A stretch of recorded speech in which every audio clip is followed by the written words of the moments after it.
the end of the day and you look at your day sheet and you see that today was not all that productive. Then you look at tomorrow's schedule and you see that tomorrow isn't all that productive either. And to boot, you have a 2-hour opening during primary time when you're supposed to be doing high-end productive procedures in your schedule. Making this worse, this is the 5th time this has happened to you in the last 3 weeks. Your schedule coordinator is just not performing. Or maybe you have a hygienist that's just turned in a sub $500 production day for the 8th time this month, or your treatment coordinator just failed to close their 4th case in a row. Being in a service business, the quality of team performance is at a premium. And even more, each and every person plays a part in the overall success of the office, which means that one person, I hate to use the term weak link, but one person underperforming can affect the entirety of the practice. It's not just the area that they're managing. And that's what I want to talk about in this week's tip: what to do about a non-performing team member.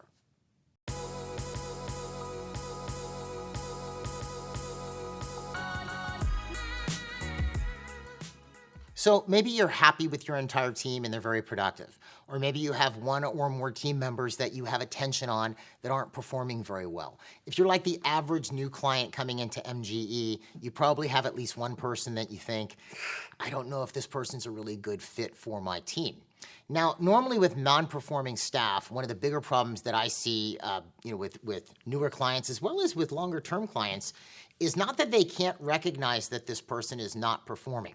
Okay, maybe they don't have the infrastructure to tell whether the person is performing or not, but it's not that they can't recognize that this person is not performing, it's that they don't do anything about it. They hold on to this person too long. So you have a receptionist, they're not doing a very good job, they upset patients, their conversion rate on new patient calls is abysmal, but you think it's better to have that person than to have an empty chair, which by the way is completely false. If you have someone whose non-performance has become sort of destructive to the practice, you're better off having nobody.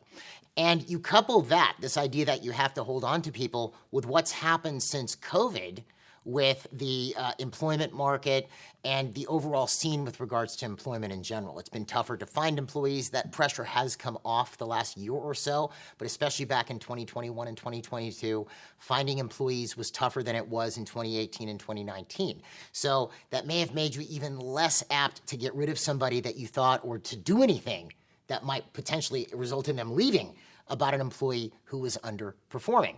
So the question becomes, what should you do if you have a non-performing team member? Now, I'm going to give you a couple ideas with this. There's a lot I could go into with this. We do a ton of training on this on the MGE program with regards to personnel and organization and training and things of that nature. I'll put a link to it in the description below here on this video. But there are a couple of basic things that you can do with any non-performing team member that can get them sort of on or off to see if they potentially are a decent fit for your practice. Now, I'm going to give you a disclaimer before I get into these things. There's 4 things I'm going to go over with you. I am not an employment attorney. So if you have questions about this type of stuff, number one, you have to do what you feel is right for your practice, but I do advise that you have someone you can talk to, because employment law varies from state to state, especially in the United States. It varies to a degree in the different Canadian provinces. For instance, what you might do with an employee in Florida is completely different than what you would do with an employee in California. So it is smart to have an employment attorney that you can speak to. There are even companies that will do your manuals, and you pay some type of a subscription fee, and you can talk to an employment attorney for the real simple stuff. So if you have questions like that, that's who you got to call. I'm not an employment attorney, but I'm going to give you 4 things to do if you have a non-performing employee. But again, everybody is responsible for their own condition. You have to decide whether you're going to apply this or not. And like I said, seek legal advice when you need to. So let's look at point number 1. You need to address the situation quickly with this person. And I cannot stress the concept of quickly enough. If I have a receptionist and they're underperforming, they're not doing their job, they're watching TikTok videos or texting while they should be working, well, there are other people working next to them that are probably having to pick up their slack, whether it's my financial coordinator, my schedule coordinator, or both.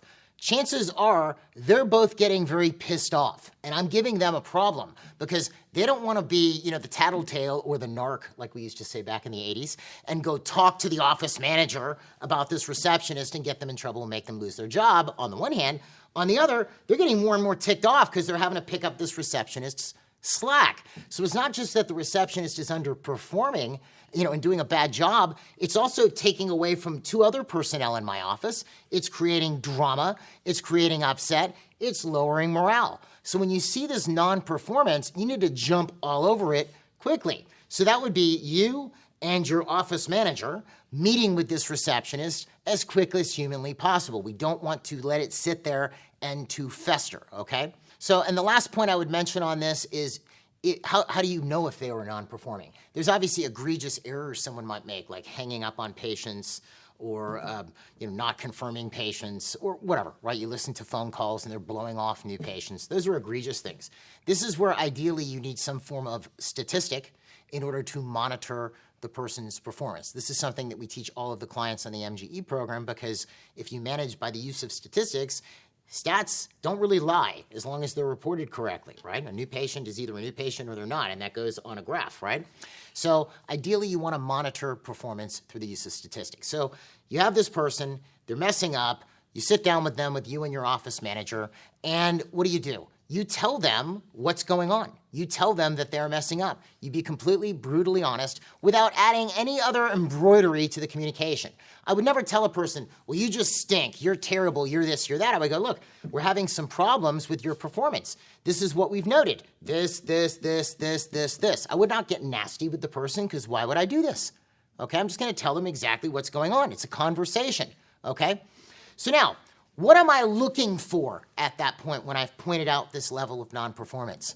The first thing I'm looking for is, do they own it? If I feel like I have to staple someone's responsibility to them, with a staple gun, I'm being figurative here, please don't.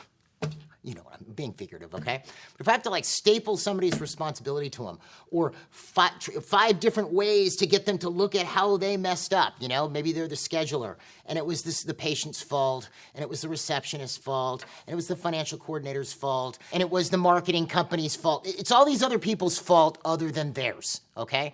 They don't own this at all. The non-performance in their area has 0 to do with them. Then I'll be real with you, that's probably not gonna work. I've had a couple of instances like that with people I've worked with in my career. It has always turned out poorly. For me as an employer, I don't like that. If the person cannot own any piece of it, or it takes me a long time to get them to see how they're gonna own it, it's probably not going to work. Where in a case like that, if it's where I should be letting them go, I'm probably gonna let them go. If it's one of these things where they're not quite at the point where they need to be let go, but I've pointed out the non-performance and they won't own it, well, then I'm keeping a very close eye, and probably the next mess up or 2, they're going to be gone. I mean, again, if it was really egregious, like they just took 0 responsibility for something that was obviously something that belonged to them, then maybe it would just not work out starting now. But, so that's what I'm looking for, right? I'm going, okay, look, we listened to the phone calls, the calls that you've been answering, and your conversion rate is only 12%, and we trained you that when a new patient calls, you're supposed to do X, Y, and Z. You're doing X, you're not doing Y and Z. We've gone over this several times, and you're still not doing it. I want to see what they do. Do they go, wow, I'm sorry I messed up, I'm gonna make sure that I fix this? Or, Y and Z are stupid. Or, well, that wasn't my fault, so-and-so told me not to do Y and Z. I'm gonna watch for how they handle this. What if it's like the call log, the new patient call log, and I teach whoever's answering the phone how to fill in the call log, and they continuously mess it up, and they won't own any of it. Again, we might have a problem. I'm just trying to give you a couple examples of this. All right, so let's say they do own it. Okay? Because then that's probably somebody that I'm going to want to keep in my employee. I need to figure out why they are messing up, okay? Is it some training that they're missing? Is it something that they just don't understand about their job? Are they being caught flat-footed and they just don't know what to do? Maybe my new patient conversion drops, and then I start listening to calls and I find out that my receptionist is getting a lot of shoppers and he or she just doesn't know what to do with these. And the funny thing is, people, when they hit a situation where they don't know what to do, they have to come up with something quickly. Well, okay, what do I do? And they invent something. The problem is their solution may not agree with your solution. For example, let's say you had no financial policy of any kind in your practice, like if a patient needed to do a larger treatment plan, how they were supposed to pay. And I am your treatment coordinator, and it's a $10,000 treatment plan, and we have no policy. The half has to be down or the patient has to pay in full. We have no policy of any kind. So you give me this patient to work out financial arrangements. Well, I'm not going to just sit there and do nothing. I'm going to figure out what would work for me. Well, I can take 1,000 down and 1,000 a month for the next 9 months, even though they'll be 6 months done with treatment by then. Well, you may not agree with that, but I'm going to invent something to do because I'm not going to do nothing, okay? So in some cases, let's say with this receptionist again, they're getting these shopper calls, they don't know what to do, and they think shoppers are bad, so I'm just going to blow all these shoppers off, okay?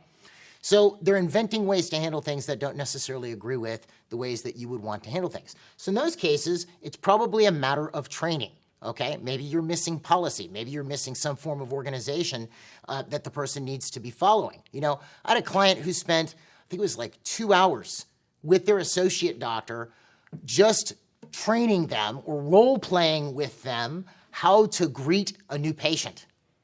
You might go, wow, that's really stupid. No, it's not.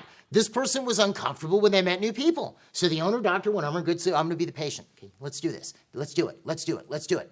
Until the associate was completely comfortable with the subject. Then when they saw new patients afterwards, it was very, very smooth. We call this drilling, role playing, right? Because why do you do this? You do this so that the person doesn't have to think when it happens. So maybe you have a process as to how you want your phone answered. They say this. If it's a new patient, they fill out the new patient call log. They do this, then they do this step, and then they do that step. Have them do it again and again and again and again and again till they don't have to think and they just do it. Or maybe the thing that you're having them handle they don't understand. Maybe it's a dental assistant and they keep messing something up and there's something about a procedure they don't understand. Well, then make sure that they understand it and they may not continue to mess it up. So it may be a training issue. I'm going to want to find out what is behind this mess up because I'm going to want to do something to correct it so that the mess up is not perpetuated.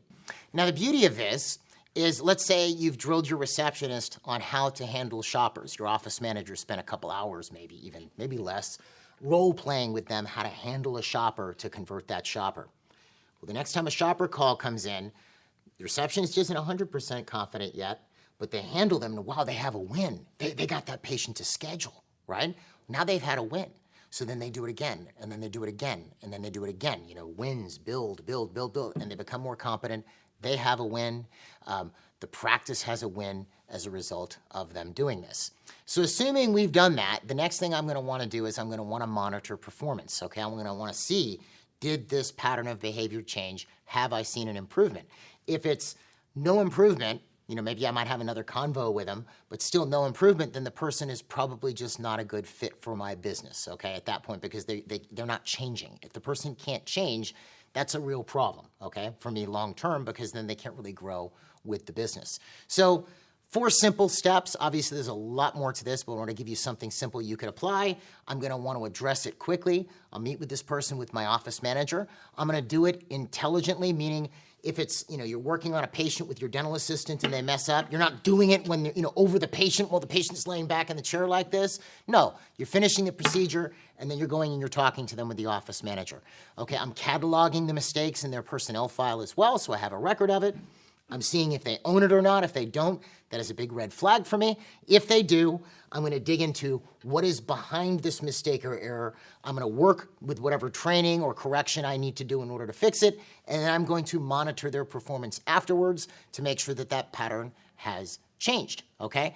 And keep in mind, most employees, despite any bad experiences you've had with past employees, okay, most employees do want to do a good job and do want to be part of a really great team and do want to grow with your business. They actually do want to help, okay? So keep that in mind. You know, most of the people that you have in there actually do want to contribute to the overall success of your practice. Don't just assume that they don't, okay? So another couple of things to keep in mind as you go through this is if I see a mistake that an employee makes, I'm going to weigh that mistake against their overall value to the practice. Let's say I have, or their infraction, against their overall value. Let's say I have a treatment coordinator, and they're great. You know, they close all kinds of treatment plans and they're just great and they've contributed doubled practice income since they've been in there and they're late 3 times this week. Well, I'm probably not going to penalize them as heavily as somebody who's doing a terrible job and is late 3 times this week because they have less value to the overall business. I'm also going to keep in mind that nobody is perfect, and again, that most people do want to do a good job. Anyway, simple way of doing this. I hope that this helps. If you have any questions about MGE, you can find us online at mgeonline.com or call us at 800-640-1140.